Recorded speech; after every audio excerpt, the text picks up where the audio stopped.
کے بعد نکاح کے ڈیلے میں ایک اور فیکٹر ہے اپنی برادری میں نکاح۔ اب مغرب کی تقلید میں لوگ کافی حد تک اپنی برادری سے باہر رشتے کرنے لگے ہیں، پھر بھی کئی گھرانے ابھی تک اس کی زد میں ہیں۔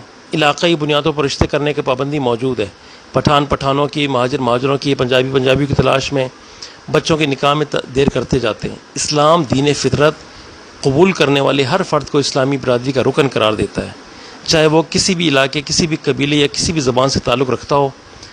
انما المؤمنون اخوۃ، سورہ حجرات کی آیت نمبر 10 میں تمام مسلمان آپس میں بھائی ہیں۔ خاندان تو صرف باہمی تعارف، حفاظت نسب اور ذی القربہ کے حقوق ادا کرنے کے لیے ہیں۔ اس کے بعد ایک اور فیکٹر نکاح کے ڈیلے میں یہ ہے کہ بڑے بچے کا نکاح پہلے۔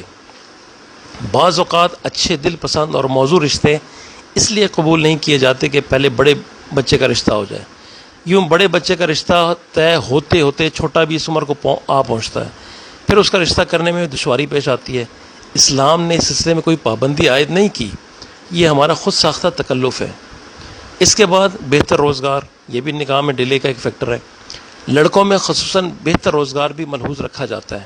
ایسا لڑکا جس کے ہاں دولت کی فراوانی ہو، بعد ازاں فراوانی ہونے کے امکانات ہوں، مثلا لڑکا بیرون ملک ہو، اچھی پوسٹ پر ہو، وسیع کاروبار ہو، اعلیٰ تعلیم حاصل کر رہا ہو۔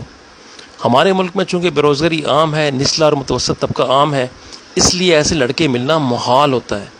نیز لڑکیوں کے دماغ میں ٹی وی کلچر نے مالدار شوہر کا تصور بٹھا دیا ہے، اس لیے کسی شہزادے کی تلاش کے لیے وہ بھی انتظار برداشت کرتی جاتی ہیں اور معمولی حیثیت والے لڑکوں کو ٹھکرا دیتی ہیں۔ لڑکے کی ماہانہ آمدن اور دیگر اخراجات کا اندازہ لگا کر یہ فیصلہ کیا جاتا ہے کہ اس لڑکے کے ساتھ لڑکی کی شادی کی جا سکتی ہے یا نہیں۔ گویا توکل کا تو جنازہ نکال دیا نا، کہ توکل بھی کوئی چیز ہوتی ہے اور اللہ تعالیٰ کے اوپر بھروسہ بھی کوئی چیز ہوتی ہے، اس کو تو بالکل ہی مائنس کر دیا۔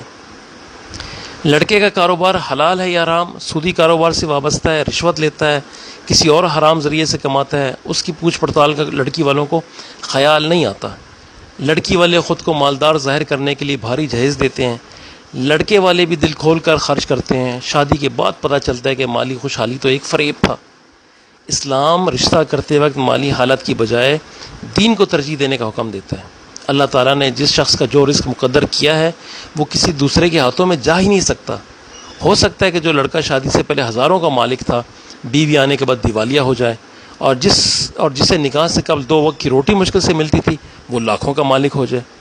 اسلام ہمیں اللہ کے رزاق اور کفیل ہونے کا جو یقین مہیا کرتا ہے، اسی کے مطابق گھر میں آنے والا ہر فرد، ہر مہمان اور ہر نومولود اپنا رزق ساتھ لے کر آتا ہے اور اپنی قسمت کا کھاتا ہے۔ ہمارا کام کھلانے کی کوشش اور خواہش کرنا ہے، مہیا کرنا اللہ کا کام ہے۔ یہ ہمارا کام ہے ہی نہیں، یہ ہماری ڈومین ہی نہیں ہے۔ ہم کون ہوتے ہیں کسی کو کھلانے یا پہنانے کا دعویٰ کرنے والے؟ اسلام تو یہ کہتا ہے کہ جیسا خود پہنو بیوی کو پہناؤ، جیسا خود کھاؤ بیوی کو کھلاؤ، لہٰذا جو ہوگا جیسا بھی ہوگا بیوی بھی اس میں شامل ہوگی۔ بقیہ اخراجات ہم نے خود بنا رکھے ہیں، فرنیچر، جہیز، کراکری، آرائشی اشیاء